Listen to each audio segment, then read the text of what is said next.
Good morning, everybody. I hope you're doing well.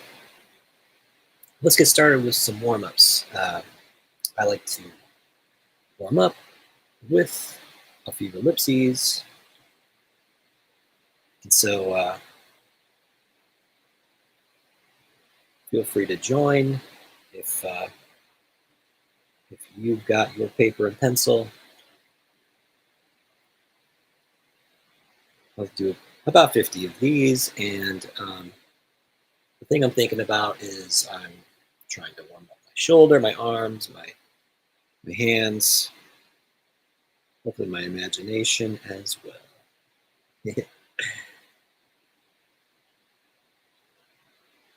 Very nice. So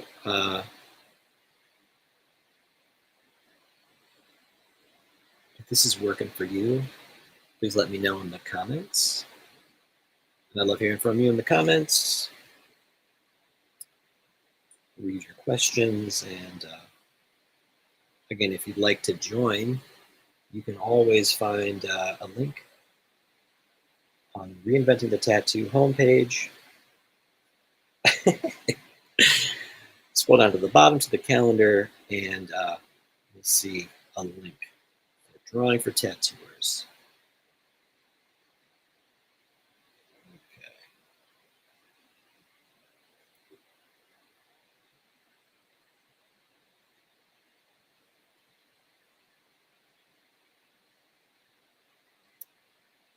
Drawing these ellipses again is a warm-up. It starts to get the blood flowing, as it were.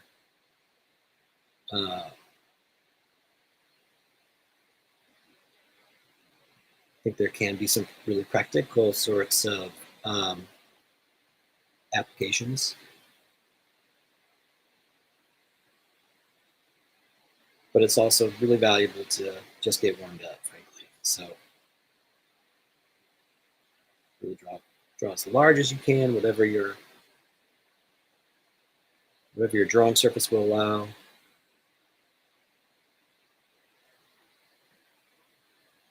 Get them as just within the jurisdiction of your wrist, right? And just get warmed up. Okay, feeling pretty warmed up. I will stop my sharing. I'm going to continue this process of getting ready, right? I'm going to stretch. So I'm going to extend my arm, and I'm going to pull my hand back and really stretch the muscles. Let's see here. Got Kyle Olson joining us this morning. Hey, Kyle. Good morning. Oh, we're doing morning. How's the man, the myth, the legend, James doing?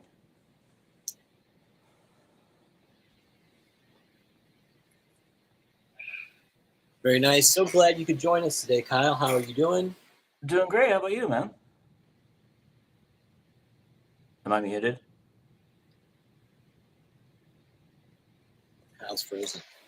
Am I muted? No? The sound not working today? Let's. Oh, I can hear Kyle. You can hear me now?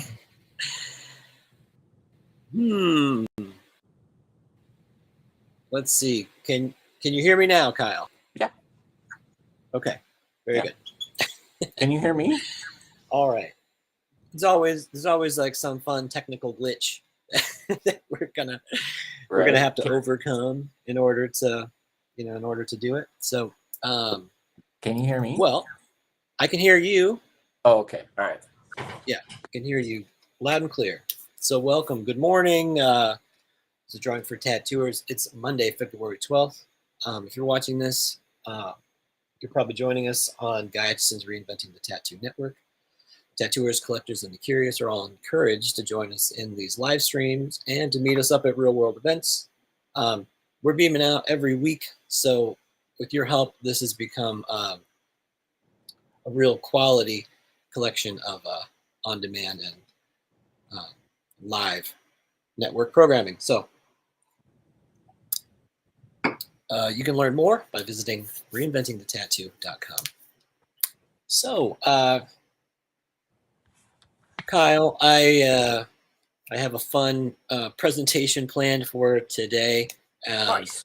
Yeah, and I'm so glad you're here.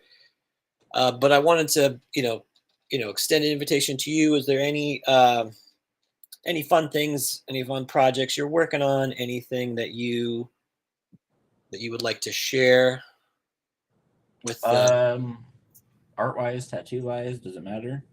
yeah, all of it. Um, Nothing really standing out right now. Um, I did like a soldier's cross with like some things behind it that I thought turned out pretty decently. Let me see if I can bring that up. I'll bring up OBS real quick and show you. Outstanding. So I will turn off my camera so you become. I'm big. You No. are. You're on, buddy. uh, all right. So get that switched over. Is that the? Nope, that's disabling camera. That is definitely not what I want to do. There's a little gear. There we go. Yep, found Settings. it. Found it. Yeah. Awesome. Oh, it's backwards. Whatever. It doesn't matter. But yeah, super stoked. I feel like I could do a second pass on the boots for sure, just to kind of tighten some stuff up. But I don't know. It was pretty fun all the way around. It's spectacular. Oh, Really well done. I've definitely done the that iconic image, the boots and the machine gun and the helmet. That exact, that thing's pretty iconic, but yours is it's got a good size on it, so you're able to get a lot of really great detail. It looks fantastic. No, thank you, sir. Of course. So you say you're going to give it one more pass? I'd like to. Like we're Sure. done with it, but like it's the same thing with like every single tattoo. It's like I could do more with it. I could do more with it. I got this one finished. I thought it was pretty fun. Wow, love the effects. And this is exactly what I really wanted to talk about, this concept. Your tattoos are a really great example of it. This idea of like a figure in the ground. So figure, ground, there's this relationship between like any object and its background. And so you really give us this clear delineation between, what is, well, of course, what we're supposed to look at. But then again, there's also information in this, undersea sort of space. Looks like of course, there's like a foreground rocks and stuff, but what's behind there? It looks like, it just looks like textural water, but is there any fish silhouettes or anything else back there? No, we kept it fairly simple to where it was a picture that he took of his daughters. And so we just kind of kept it simple. We kept it to where it was, foreground rocks and then just the girls swimming in the water. In the picture that he gave, there wasn't any like fish silhouettes or anything like that, and so didn't really want to take away from it at all because like with the texturing in the water and everything like that, there was already I feel like a lot of traffic, and to add like a fish silhouette or anything else in the background, I thought it would just add a little too much. Because like the after the second session, all the water in the background I felt like was like a little too sharp, and so on the third pass or the third session, I softened all those edges up as much as I possibly could, to where the sharpest images or the sharpest things were um, the silhouettes and just the main focus on them, and just yeah, it was about yeah. Well, I really love this. There's a section, the figure that's a little higher up in the composition. The leg is bent and it's catching some light, but it's kind of reflecting back. Mhm. Um, yeah, I really like that little moment. And it's sort of repeated into the tank as well. The tank is sort of like either casting some, so some light is being sort of shined back on the figure. Um, Mhm. so it has a real like silhouette, real strong silhouette. But then again, there's just that little bit of detail that you want to infer about it. So Mhm. I really like that bit. Um, you said this was like three three visits. Yeah, yeah, 3 visits. Nice. Yeah. Yeah, first It's session was, just focusing on the blacks and the silhouettes and everything like that because I really wanted to not do the just make the entire figure solid black. I really wanted it to be part of the entire overall atmosphere. So, and that's something that I hadn't really done before. So I took a lot of time and focus on that part, just making sure that I was, being able to use like atmospheric perspective within the silhouettes, to where, like you said, the leg, to where the leg is catching some light and some of the light's reflecting off that. But like I'm not putting any like real detail into the silhouettes. They're still silhouettes, but just like trying to make them feel like they're part of the overall atmosphere. Um, so that was definitely a fun adventure. So yeah. There's also this idea of pause neg that Guy Aitchison talks about, and I think that Hmm. what's interesting, here is that we've got this sort of figures are like more negative, right? They're this darker. Um, the positive is of course like the lightest bits, but there's a real balance that you were able to strike in terms of like sort of switching that relationship. So all the way down here at the bottom, the fin on this lower figure, you've Hmm. transitioned it from being like a pause on neg where the figures are you know or rather the I'm sorry, the dark figures are on top of the lighter background, right? So I believe that in guys parlance that would be a negative on positive.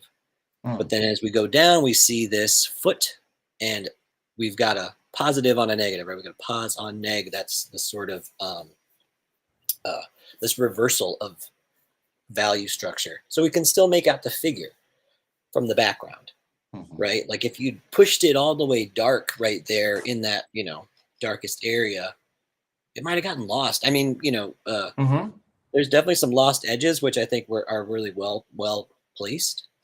But right there, I think that was really handled pretty well. Was that what the reference you think sort of described, or did you take any license with that Um, I area? I took some license with it because it's a cover up of a like armband, and I planned on just doing like quite a bit of dark there, but some of the old tattoo is kind of shining through right there, and I was like, holy shit, that kind of looks like a reflection off of the fin. So I just kind of worked with what that area was there, and just kind of made it to where that made it look like the leg was kind of poked out a little bit more and kind of turned a little bit more. But I felt like it just kind of worked out. Um, Cause yeah, like I said, like the old tattoo was there. I was tattooing all the dark water behind it and everything like that, and then it just kind of looked like it. It's like, oh, okay, all right, so let's rock with that, and just kind of ran with it.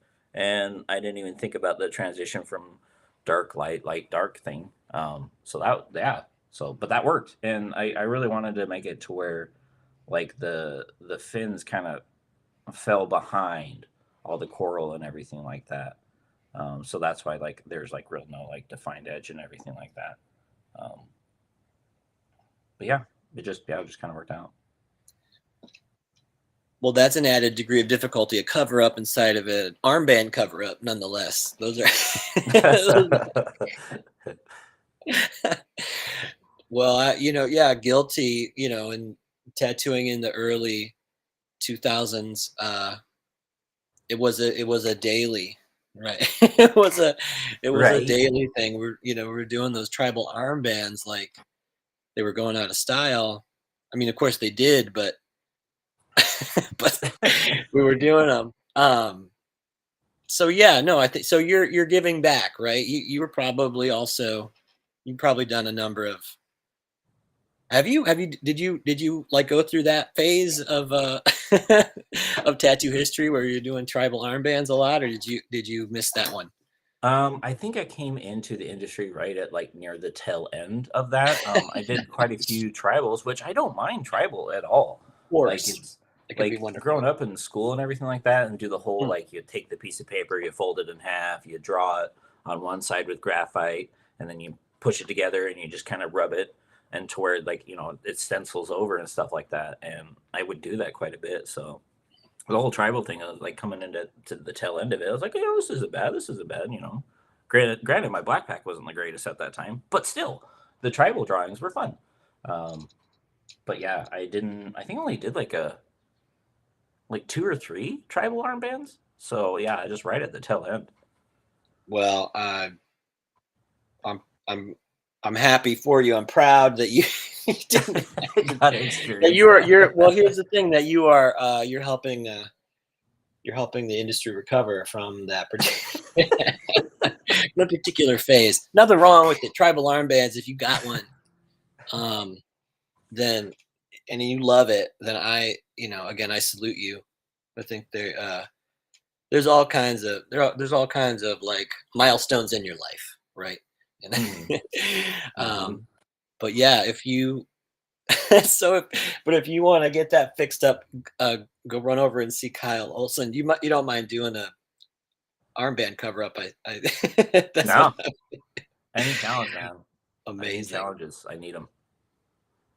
amazing. Um, no, I love it. Cool. Really great work. Really Thank you. great work. Oh, I'm checking out the comments right here. We've got Creature's Cave. Good morning, Creature. Creature loves it. Kyle. Oh, Kyle, nice. I love it. Cool. I don't Thank know if I you. can not sure if I can share the I don't know how to share the chat, but Tattoo Okay. Now says sick! Oh, Exclamation. Thanks, Tattoo Now. thank you.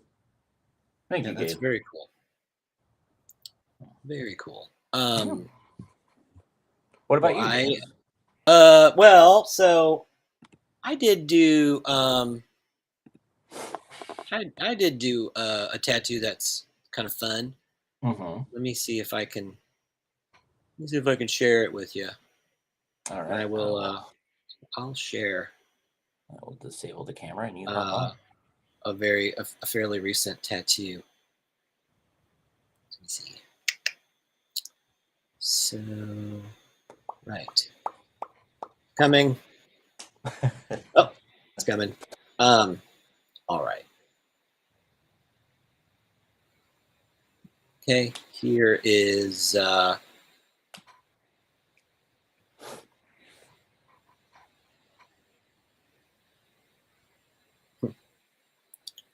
here's one I did Nice. recently. I think it's Charizard. I don't know Pokemon. I'm like and It's like, oh, sorry. no, go ahead. I think it's like Charmander with like Cubone's skull thingamashit. So. Right. It's a mixture of two characters. Mm-hmm. Um, Charmander wearing the hat, the helmet of another one Mm-hmm. of the characters. Anyways, he's also like lighting a joint on his Chartail. It was tough to get. It was tough to sketch that in there. So, but yeah, no, I was um, had a client who has a really fun sense of humor, and he likes these little Pokemon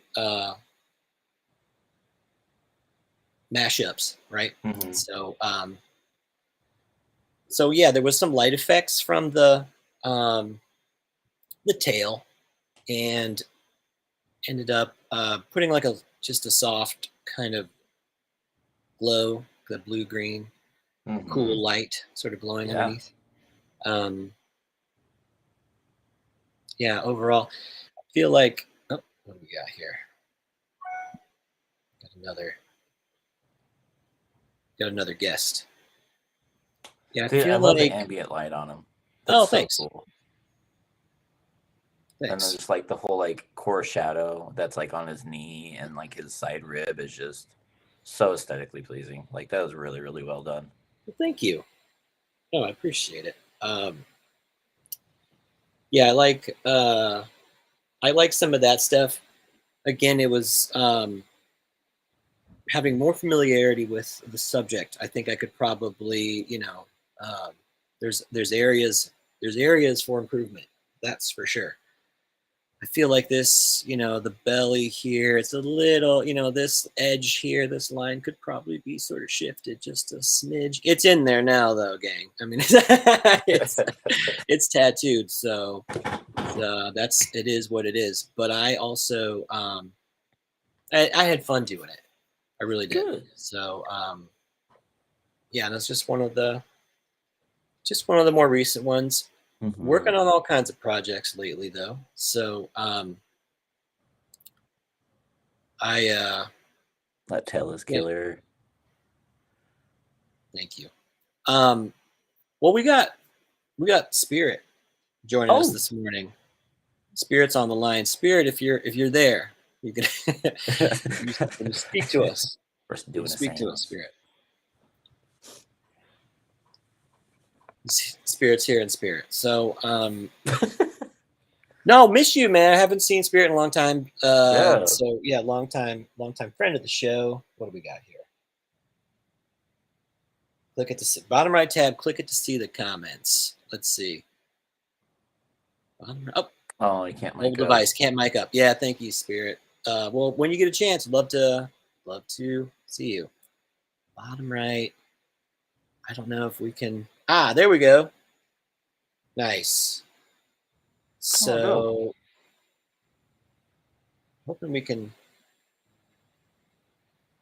show these. Oh, there we go. Derp, working on it. Show. Okay, creatures. Maybe it's just like I'm learning how to use the tech. So, good morning. There's creatures comment about loving you, Kyle. Very nice. Jason, Lisa, everybody. Good morning, Jason. Can't wait for your show a little bit later on at noon. At noon, we have Skill Building Monday, hosted by Jason Lisa. Can't wait. Creature's Cave. He's adorable. Thank you, Creature. Appreciate you. Tattoo now. Nice. Thank you. Well, you can read the comments for yourself. So, let's see. Well, I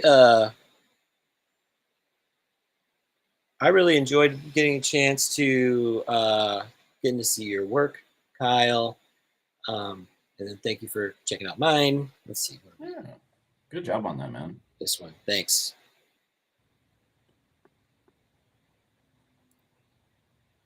Okay. Well, anyways, our captions, we will turn those off. Very good. Okay. So, today, I wanted to talk about this concept of figure ground, and so I found like a really interesting paper that I liked, and I also put together a few interesting images that I think will help us explore the concept. Let's see, we got somebody else coming into the room. It's me. Hey, Creature. Hey, good morning. What's up, Creature? How goes it? I was running a little bit behind. Yeah, I hear that also. Everybody have a good week last week? Yeah. Good. Not as best as it was going to be. Whoa. Whoa. Very That nice. like hits the nail on the head. Like, you know what? I'm still gonna kick this week's ass. There's difficulties, but whatever. Right. Part of the gig.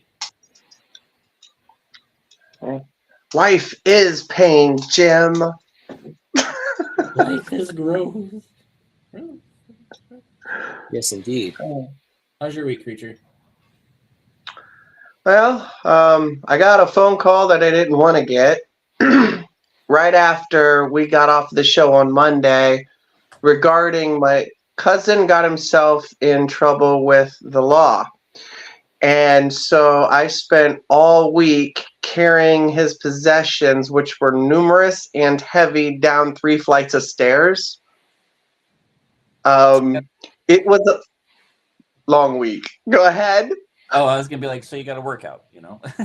Oh, we got stairs in all week. Normally we're doing the upper body. Now Got them stairs, got them steps in. that's right. I feel stronger. Yeah.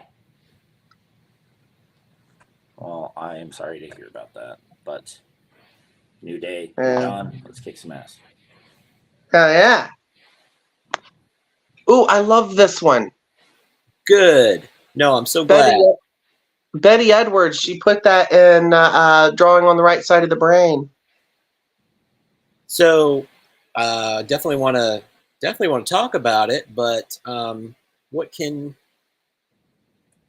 you tell us? Does anything come to mind when we talk about this idea here? And then we've got, of course, this very classic image, if you like, of the figure and the ground.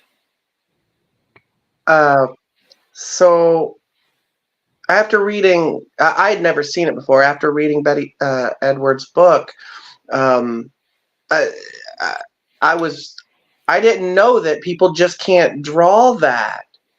To me, it's easy.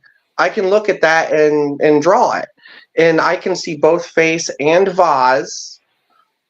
But to put a twist on it, I was bored and I did it with both hands at the same time. Try to do that. That's fun. Got it.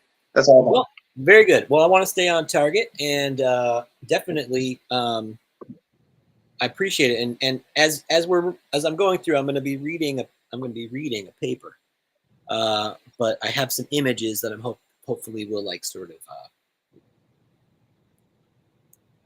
help us understand the content, and then of course there's also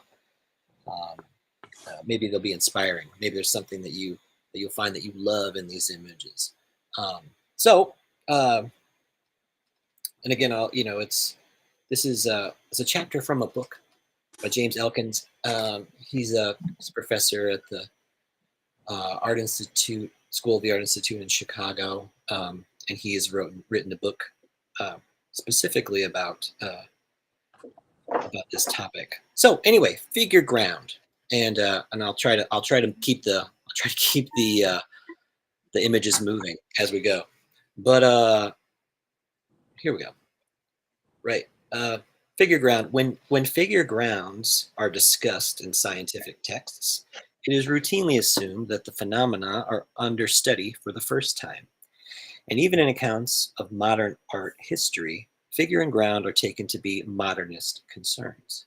If we accept visual artifacts as evidence of figure ground relations, then the problems are as old as marking itself. But even confining the issue to those periods that have developed written discourses about figure and ground, the prehistory of the subject goes back 1,000 years in China and India, and 500 years in the West. So looking only at Western tradition, because these examples that we're going to see are all from there, and putting aside the fragmentary references in sources such as Pliny, Aristotle, and Plato, the history begins in the 15th century. So, and I will get to that. So this image we were looking at, the Rubin vase faces, Edgar Rubin, he described it. It's a part of a school of thought known as Gestalt, right? And Gestalt really it's a German word, but it means like pattern. So a lot of times when we think about like what this could possibly, how could this pertain to art? We think about like recognizing figures in a background.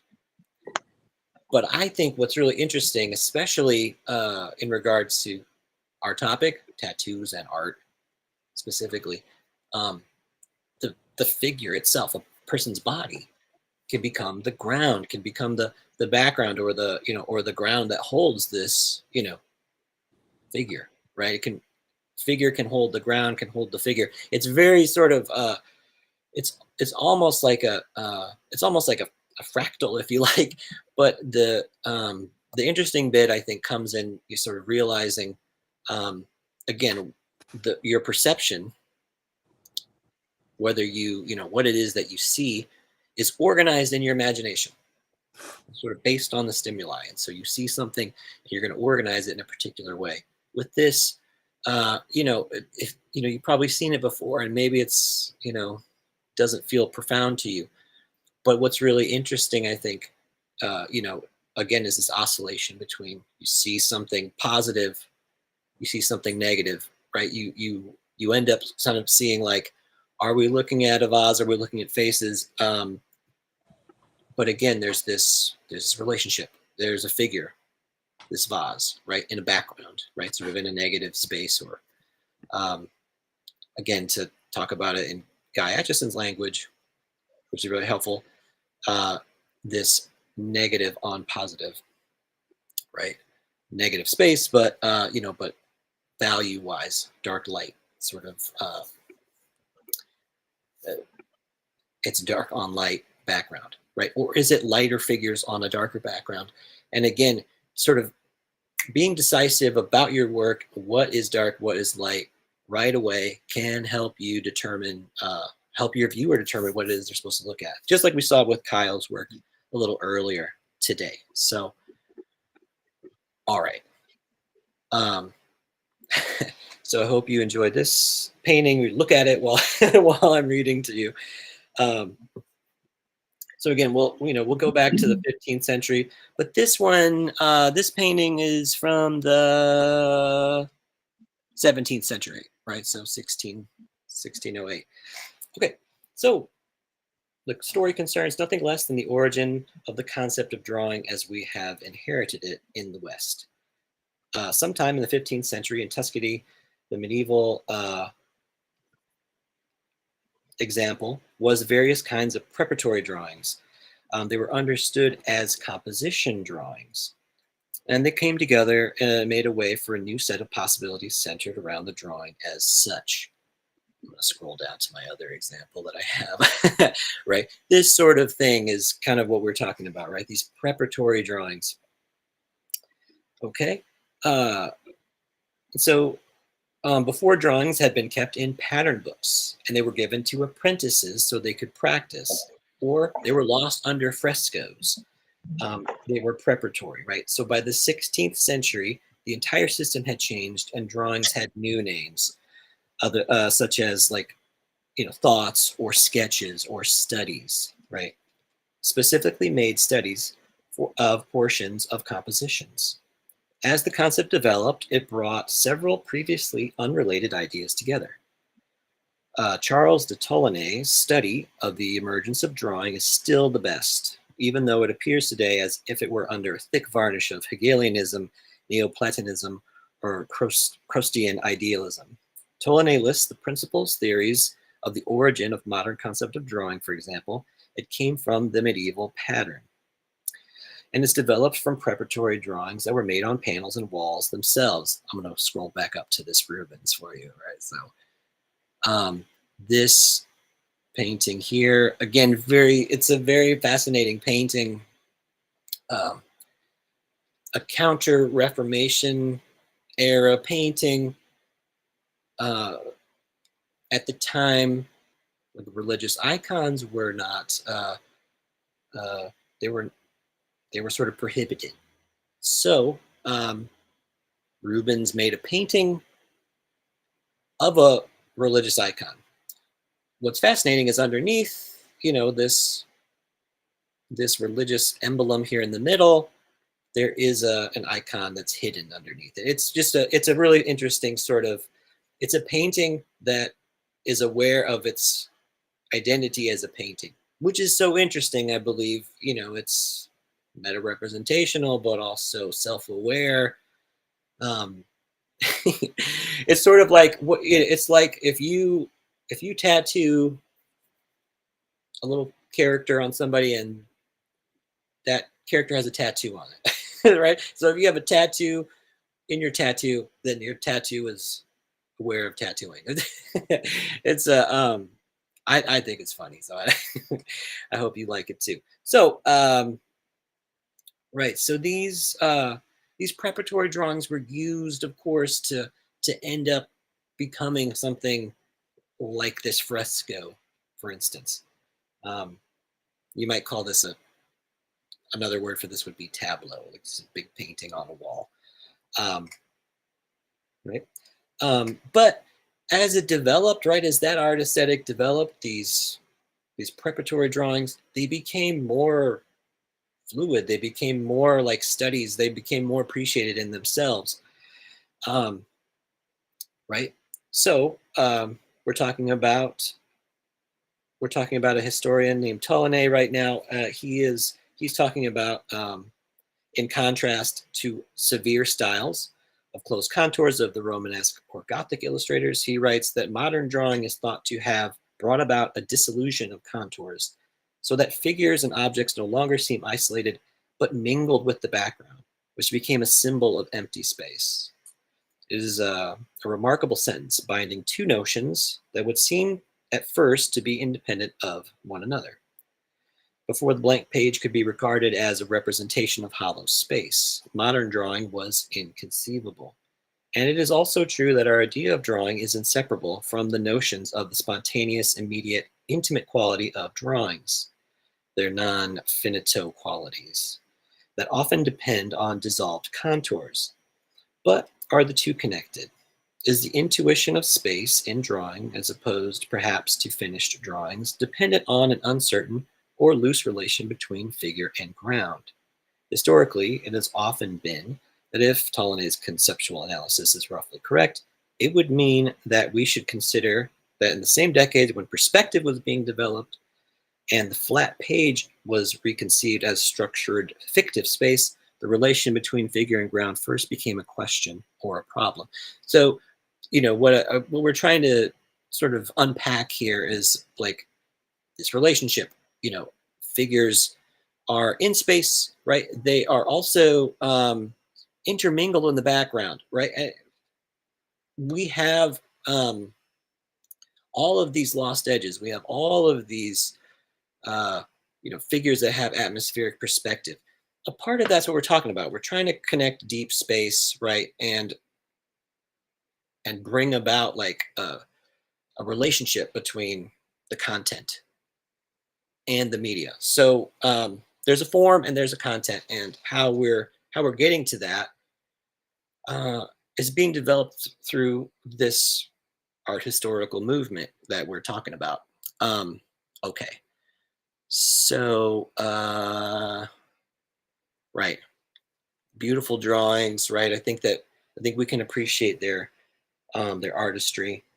Uh, we can appreciate their beauty, but to continue, um, drawings with loose contours are nothing new in Western art traditions, and somewhat awkwardly is called the pictorial technique. And this can be traced from Greek vases through the Byzantine manuscripts. In those drawings where contours are incomplete, faint, multiple, or blurred at the same time, the conception of spatial relations approaches the modern one. Figure and the ground become an issue in a way that they had not before. And I don't think it's possible to overestimate the importance of this change. The difficulty that the concept of drawing has come to be demonstrating is the connection between our idea that important, interesting, intimate, expressive pictures might depend on posing a figure and a ground as a subject or as a question.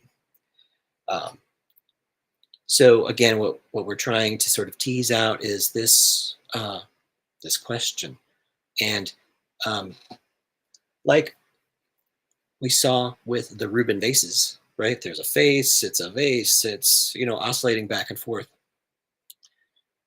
When we're making art and we want people to explore not only like, you know, say a figure or an object in your environment, you may really wish for them to explore the space.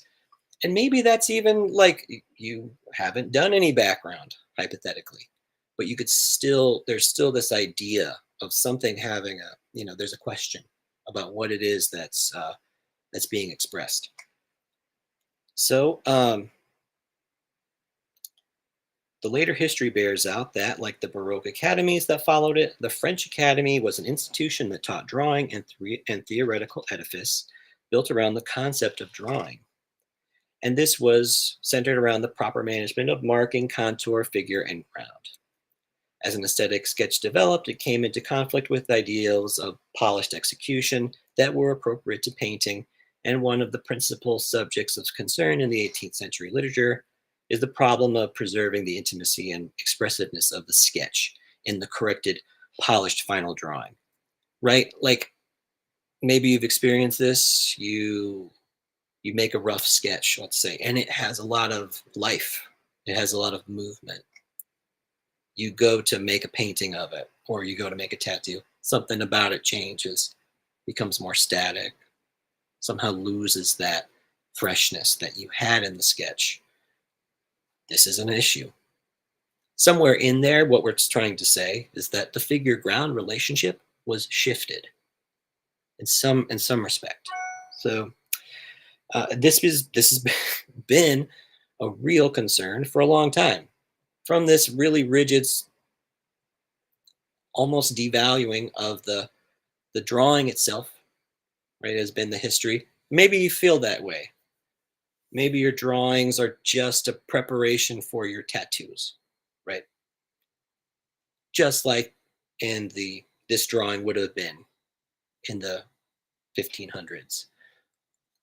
However, I think what we're trying to get at is that your drawings themselves can be really beautiful and valuable. But how do we get to this sort of relationship in a finalized work where the drawing itself, whatever sort of magic it has, is translated in a way? So as Diderot said, in a picture I may perceive clearly a single theme, but in a sketch, how many things I may imagine that are only faintly indicated.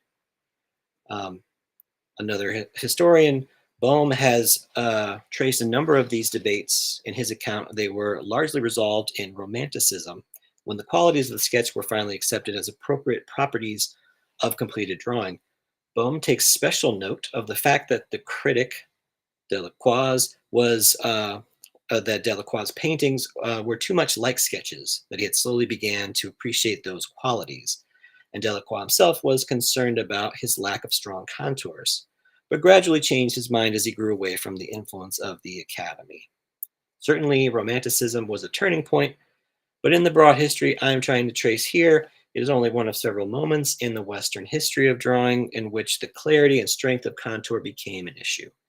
David Carl has discussed similar questions in relation to 18th century drawing practices and has brought out the existence of a precise vocabulary that was brought to bear with the criticism of the academies, the nude studies done from the model. Words such as sensitivity, touch, dryness, thinness, and coldness were all ways of speaking about the ideal drawing, and plausibility turned independent to avoiding too much strength and linearity in the contours. The same questions are latent in Vasari's own collection of drawings, which contained some of the modern and others he took to be more typical of drier, less graceful periods.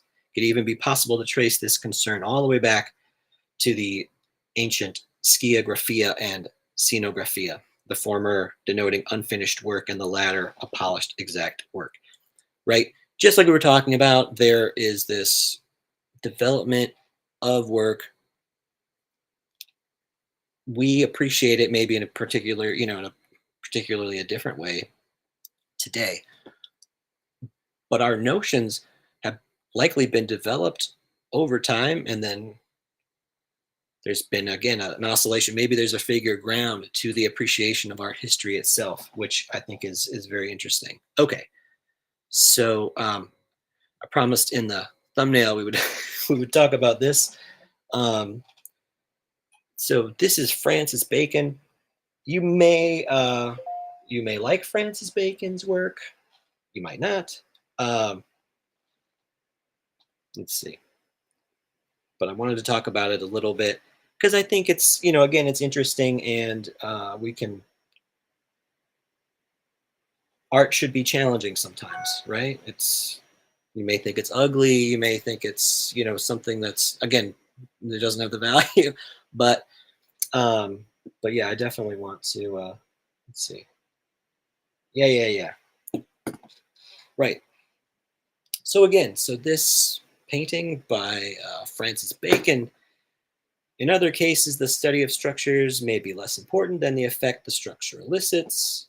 In one of the more provocative theories about figured ground, Gilles Deleuze, he's a philosopher, he describes Francis Bacon's work as a question of the figure straining against the ground, about to rupture its own outline and escape into what Deleuze calls material substance. In Deleuze's view, a prototypical Bacon painting contains three elements: the figure in turmoil, um, the garish material substance, and the intervening structure, which he calls a circle, and which may be a round platform, a geometric armature, a stage set, room, or the figure's own skin. Bacon's figures want to project themselves beyond the circle by vomiting, melting into colored shadows, or leaking into carpets and furniture. In describing this organic perdition, Deleuze uses mechanical and geometric metaphors, but the state he is concerned with must ultimately be referred to as psychology. He invokes his own concept of the body without organs, and he alludes to one of the original models for that concept, the simple protoplasmic cell that Freud considers in Beyond the Pleasure Principle. The interpretive ground in Deleuze's account, therefore, is psychoanalytic, and the entire reading of Bacon's work becomes a question of the discharge and stasis of desire. In this case, the desire to void the body, to evacuate it through any orifice, and to dissolve it into the surrounding structureless field of color. Well, sort of like beautifully written explanation or way to think about, say, a work like this. What do you think about a work like this? How does it make you feel? That might also be an important aspect to consider in terms of when you're looking at art.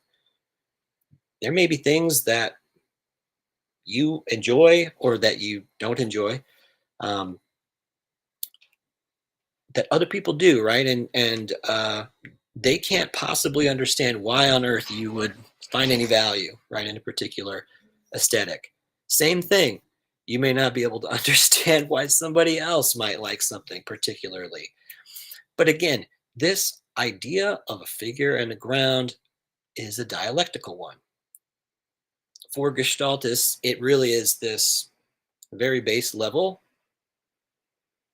relationship between something and, we'll call it space, being and nothing in a certain respect, right? It is something, it is nothing. It oscillates back and forth. And I think this changing that happens, how is this possible? I think we get a long way to going there by considering these options, right? When is the figure the ground, and when is the ground the figure? It is an argument that circles and it keeps on moving, but you're always going to go, there's always like something that you can go deeper into. It doesn't ever become fully resolved, I don't think. That's like the beauty of art. Tattoo's the same, right? That it's never fully, the last and final word is never said about it. But what is really interesting are the conversations and the relationships that we can derive from looking at them. Okay, so since it is tattoo drawing show, I want to show some tattoos. All right, so this amazing back piece by Guy Aitchison and Killian Moon. Again, I really kind of feel like this is specifically, Guy cites this image in his chapter on positive and negative relationships, which I equate really closely to this notion about the figure in the ground.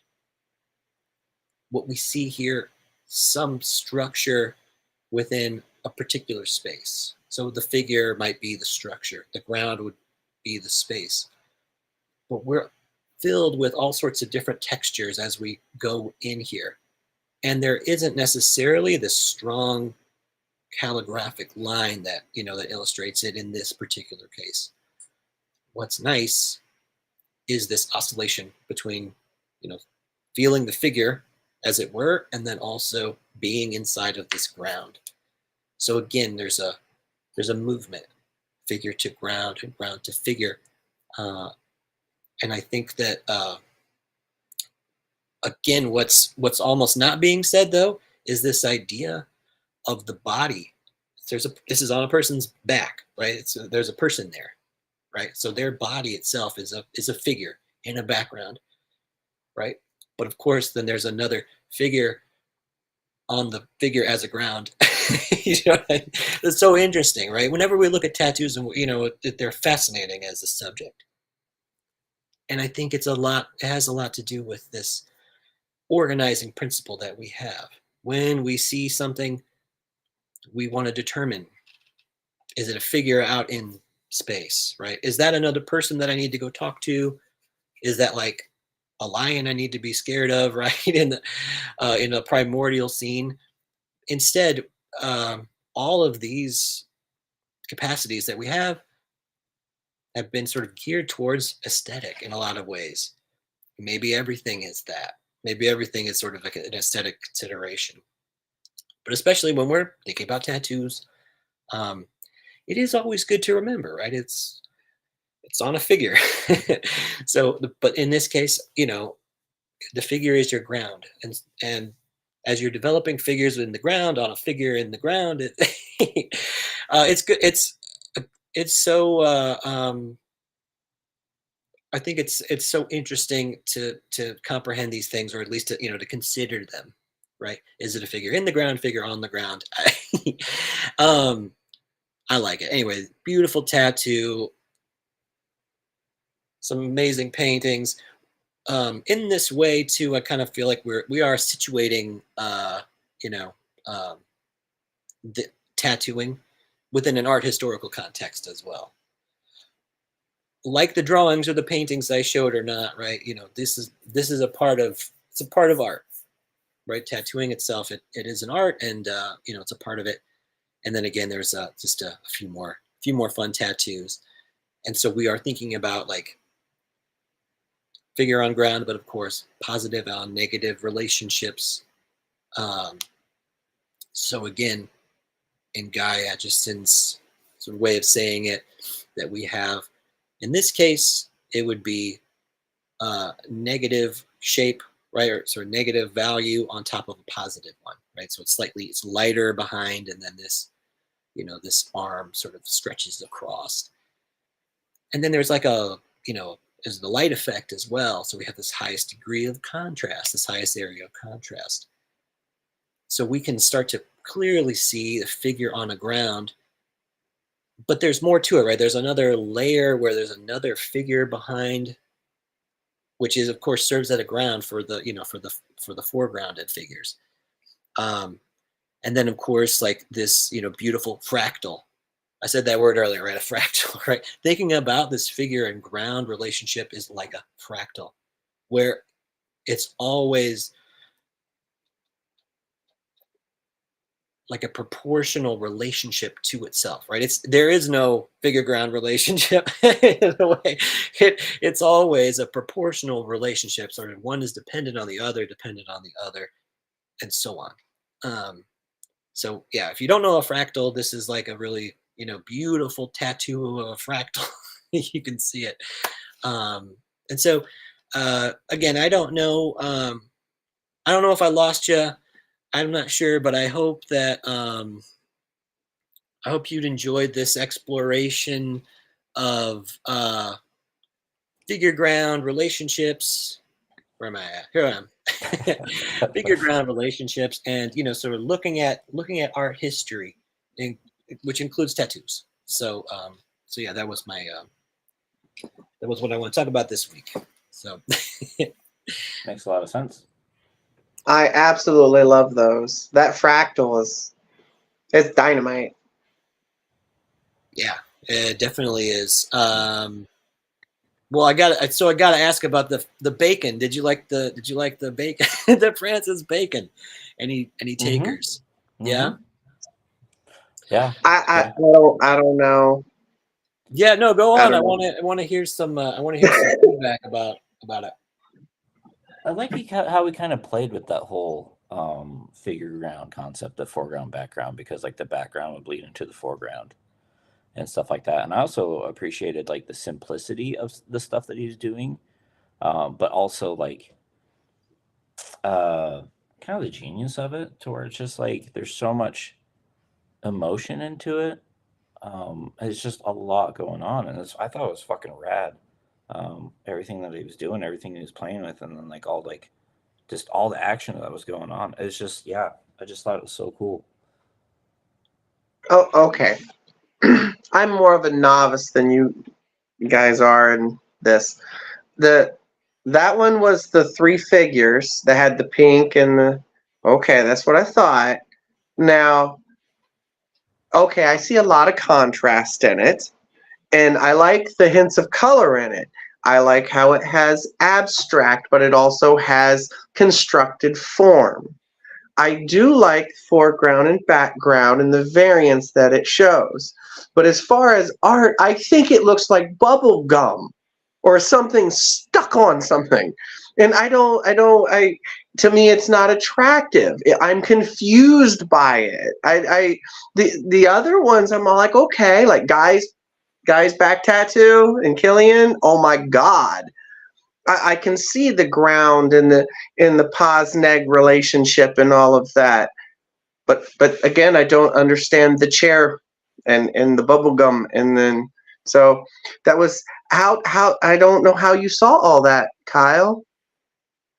Yeah, I don't know. Like, it's just like, I don't know. Like, I appreciate like the one picture of like just like the screaming face, to where it's only like half of it, and you just look at all like the the marks and everything that he makes, and they're just like they're well executed and simple, and then just like how like the background bleeds into the foreground. It's just like almost like kind of like an ethereal thing, to where it's just that like you've got like it is almost like playing in like in that space in between the foreground background, like that I don't know what I'm trying to say. The only thing I can think of is like ethereal.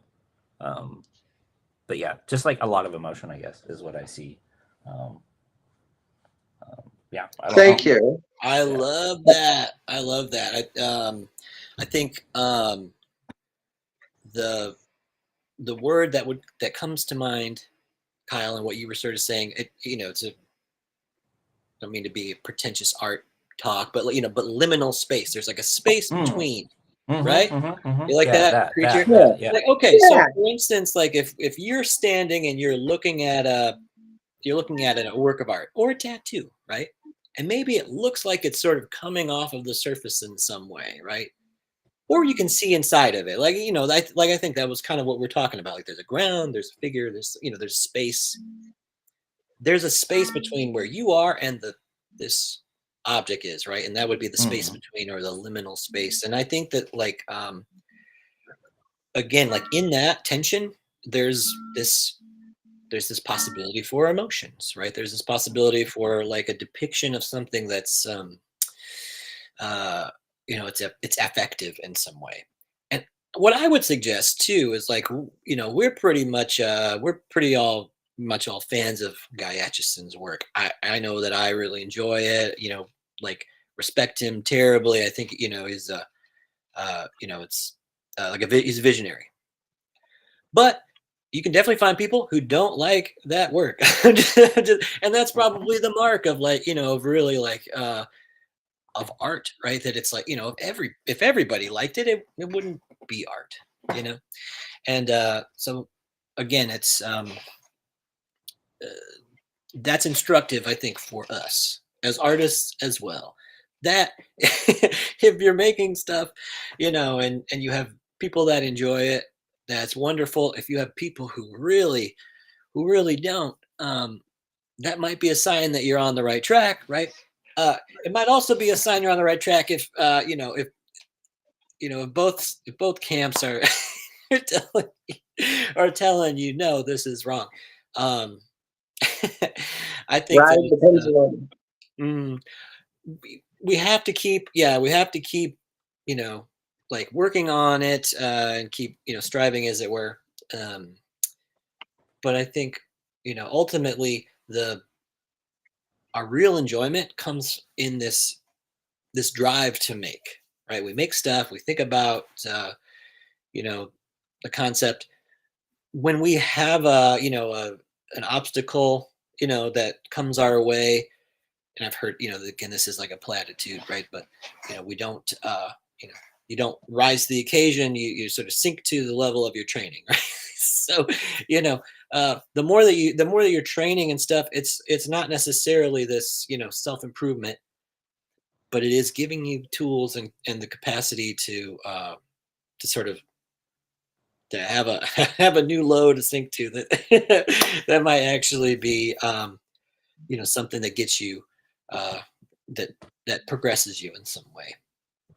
That's kind of where I'm at with why do it, right? Why, like, why continue to draw? It can't be, I mean, it can't be like it's pure profit motivation, right? 100%. Like, Mhm. even if hypothetically you made more money than you knew what to do with, and I hope that for you all. I hope Mhm. one day you make more money than you know what to do with. Stinking rich. That, as is well known, right, would be completely empty and hollow. I mean, it would probably, vacations would be nice and stuff, and it's easy to say, when you have money, that money isn't everything, but it's important, but it isn't everything. I think that I really feel like that's got to be that has to be understood, and maybe probably like always retraced, right? That ground, right? that figure is an illusion, and we can get lost, if that's the real motivation. Because if you Mhm. got it one day, it would be like, oh, it's obvious that's not it. But when you don't have it, it's like, you know, uh, it becomes this thing that hurts you, right? It hurts, it hurts you when you think about what you are not, right? When you have all these sorts of I ought to be's, I ought to be this, I ought to have that.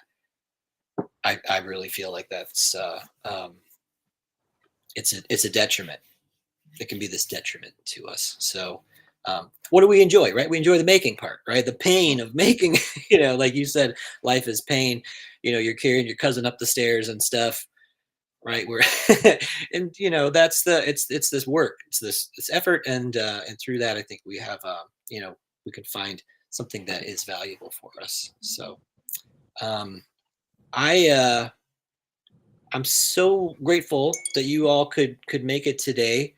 And again, if you're still with us and you're watching, I would, love it if you hit the like and subscribe wherever you're at. Um, let's see here. Yeah, Figure Eight Inc. Studios.